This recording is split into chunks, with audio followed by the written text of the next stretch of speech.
Hello, everyone. I have some interesting audio to share with you. I began an audio project back in March on Sara and Jonathan Brown's property. I placed an SM4 about 200 plus yards from their home, and they actually have a little camping area up behind their house with a nice little fire pit. But I started the project in March, and I have gotten suspicious audio there every month. There has been a definite activity, not a lot, but there's been definitely some activity around their property, mostly distant, um, and in every month so far. We're going to talk about August 5th of this year. Now, in the links below, I'm going to link Jonathan's YouTube, Salish Sasquatch. And I believe he'll probably do a video himself about this particular evening. Anyways, we went up to service the SM4 and have dinner. Basically, have a nice evening with our friends. Nathaniel Bronis and his wife Holly were there as well. After dinner, um, around 8 or so, we decided all to take a walk. Jonathan and Sara wanted to show us all um, an area that's on the reservation. They hadn't walked in a while, and they just basically took us back there and related to us many of the stories and things they've experienced while living there. And we got back to the fire pit, and we're all enjoying the evening, visiting right at dusk and on. Me and Rebecca, we did leave around 11:30, between 11:30 and midnight. But before then, Rebecca had done one of her yodel vocalizations, and Sara had done vocalizations she does between 10 and 11. Both of those occurred. We didn't hear it, but Rebecca had thought she heard something, and I think we wrote it off as coyote. But I did pick up some very distant, possible suspect high howls, but nothing really stood out to us. I don't think we thought we heard anything that evening. When Rebecca did do her yodel, I will say this: there was a vehicle driving by, and there's some very deep resonating brake noise that we all thought was a response to her call because of the timing. But looking at the audio I had running just on my vehicle at the time, it was clear that it was the braking noise or the low uh, infrasound noises from a vehicle, um, and it resonated and you could feel it. Anyways, I digress. And I confirmed that with the SM4 recording too. At 11:30, about the time I believe me and Rebecca are leaving, we picked up this kind of ambiguous clip. This is a percussive, and this is a vocalization. Visually speaking, it doesn't look like canine to me. I can't say that it's not, but the timing is suspicious when you have a percussive and then you have a vocalization. And this sounds a lot like a short whoop, what I call a short whoop. It's not your classic full on whoop, it's just like a short whoop, uh, higher pitched. I think this percussive is actually closer to us, and this vocalization is responding to this percussive. But what's interesting to note is that it is hitting on the left mic, and the left mic is pointed east. Well, the area of the property that we had taken our walk on was east of the property. So it's coming from the same area that we had done our little walk around dusk on, an area that Jonathan and Sara have not walked or done anything in a long time, years. So I found that kind of suspicious. We'll go ahead and play this as a looped clip. I've removed road noise.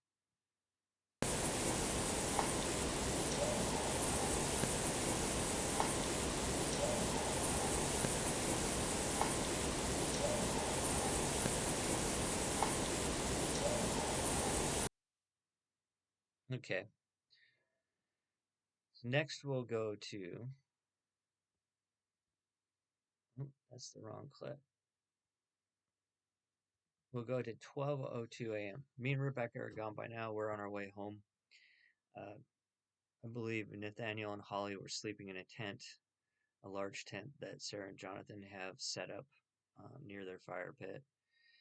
And I believe Jonathan and Sarah had gone to bed by this time.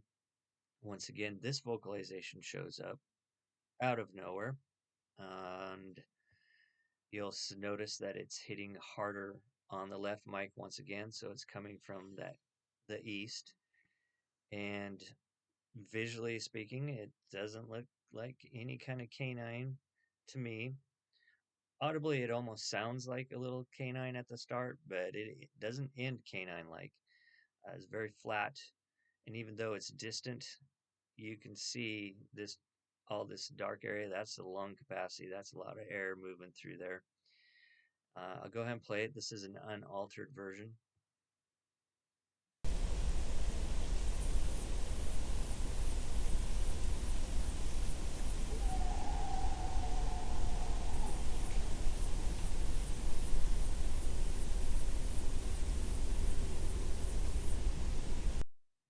So that's the unaltered version. To me, it sounds like a dude screaming, but a dude with some good lungs. And we'll look at this looped clip here. What I like about this is it's definitely not canine. It's primate in nature. I can't rule out it's not a human being. I don't think it's a human being. This is a vocalization at the end. I don't get many canines that end abruptly like that.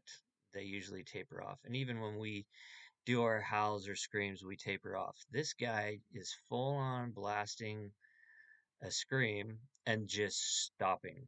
We'll go ahead and play this.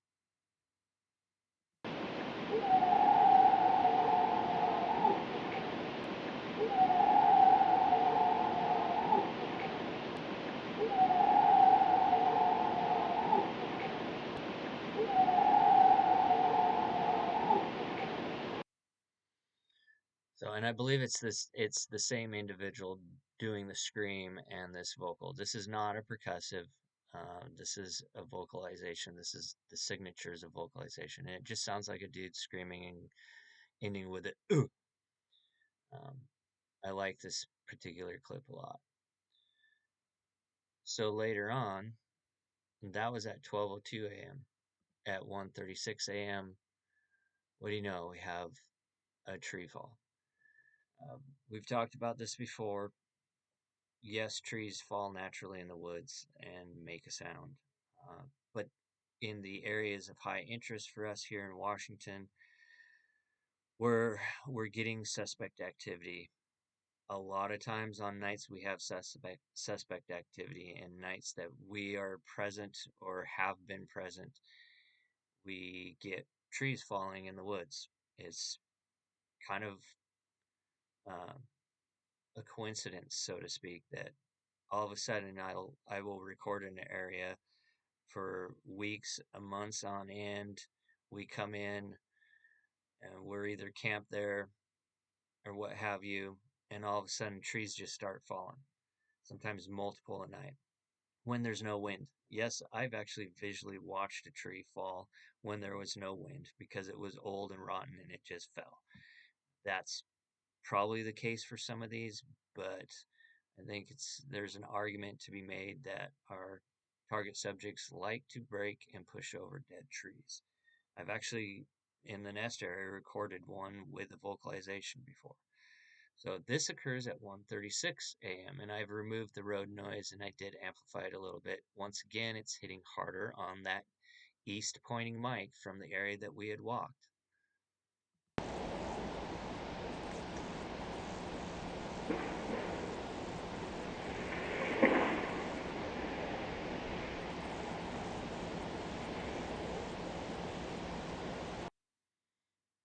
You could hypothesize that the fact that we walked in an area that Jonathan and Sarah had not in years got someone's attention and might have caused some irritation. Now, this is 3:45 a.m. This is a clear power strike, intentional knock. It's distant, but it's got a lot of power behind it. It looks to me like it's hitting equally on both mics, so I think the individual that created this sound was had moved closer to the property.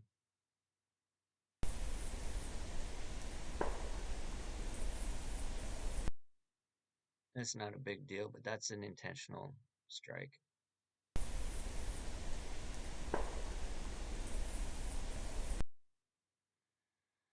Now that's pretty much it. There is some subtle movement near the recorder later on, and there are a few more knocks like this here, some further away. But the next evening, we're still on August 6th now.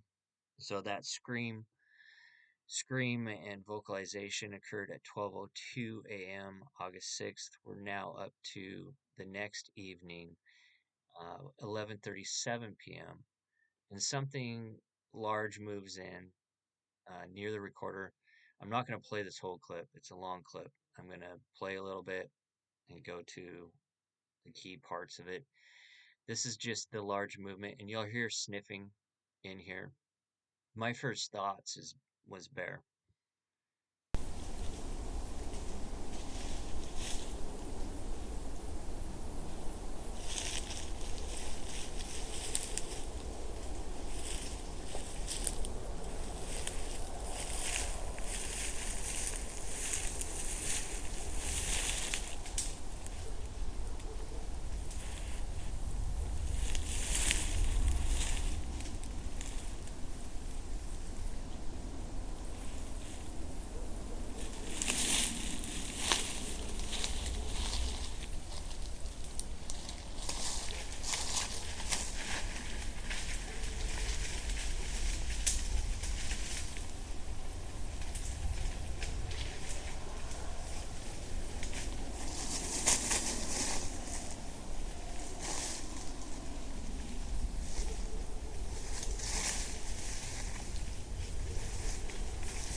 Okay, I'm going to stop that there. This goes on for a while.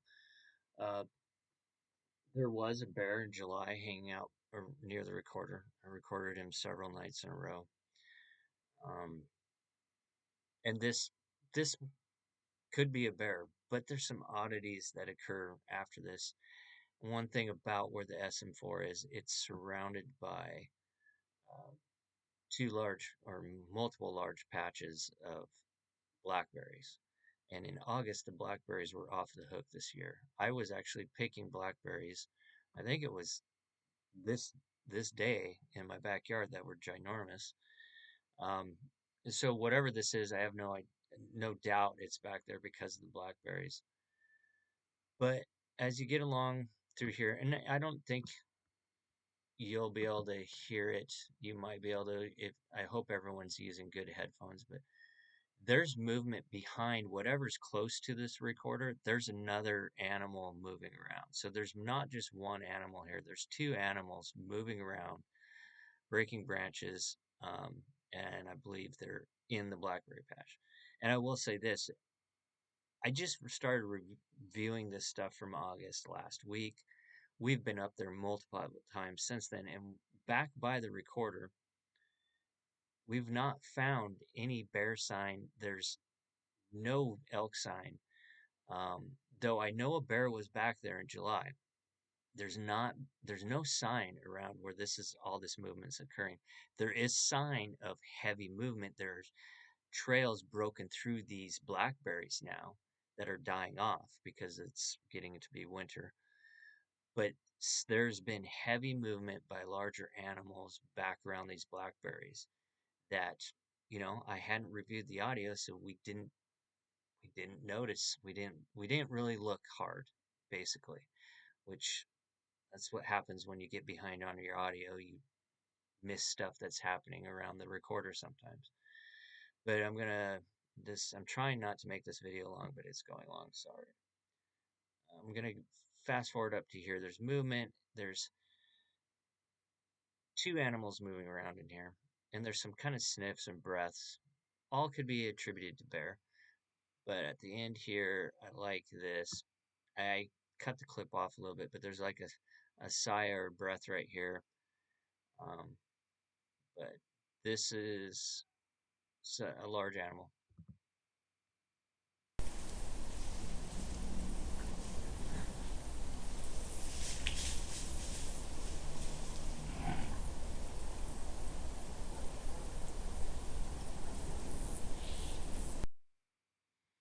So I wish I had made that clip a little bit better, but there's like a sniff right here. It sounds like, I don't know.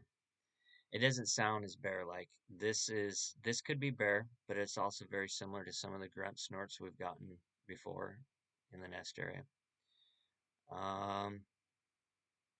Now we're going to jump to 10 minutes later. So 10 minutes later, this activity is continuing on and off. This is a longer clip. I don't want to play it all, but you basically have movement, and there's kind of smacking of lips. I have no doubt whatever this is eating blackberries. Right here it is. So we got some congested breathing here. Unfortunately, there's a vehicle going by. I'm going to play it from here on out, and there's a vocalization near the end here. I want you to look.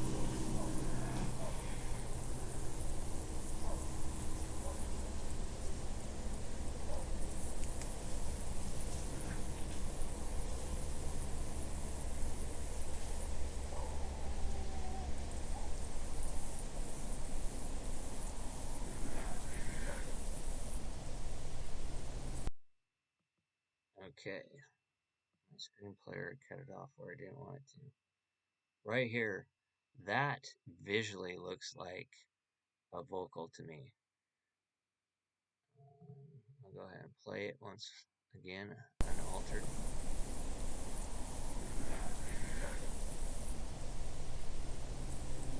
It's kind of creepy. That doesn't look like any bear vocalizations I've ever recorded. Can't say that it's not, but it's extremely suspicious to me, and I don't want to. It's interesting. I've got a clip of it cleaned up without the road noise. I've amped this a little bit, but I just removed the road noise on it. That visually there is a voice signature. It's not a it's not a breath, but it has that congested feel to it, that deep lung congested um, breathiness to it. Go ahead and play this clip.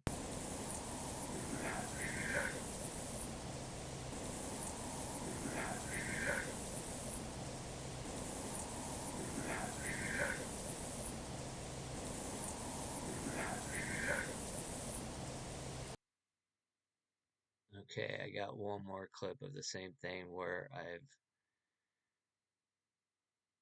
removed the road noise, and I've removed more of the road noise, and I removed some of the upper end frequencies and tried to isolate this a little bit more, and it's a little more amplified.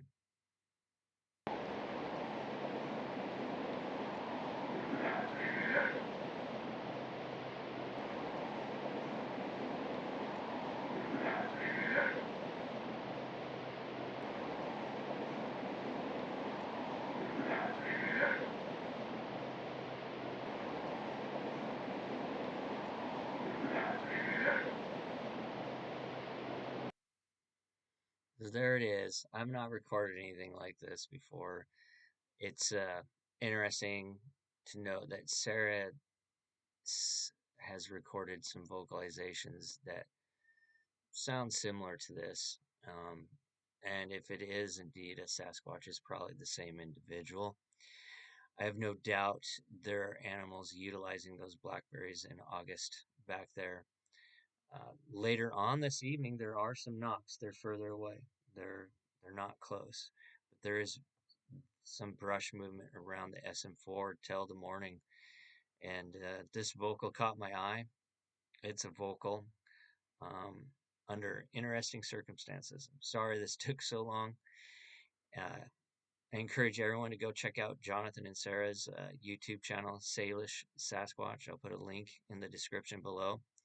And until next time, uh, thanks for watching.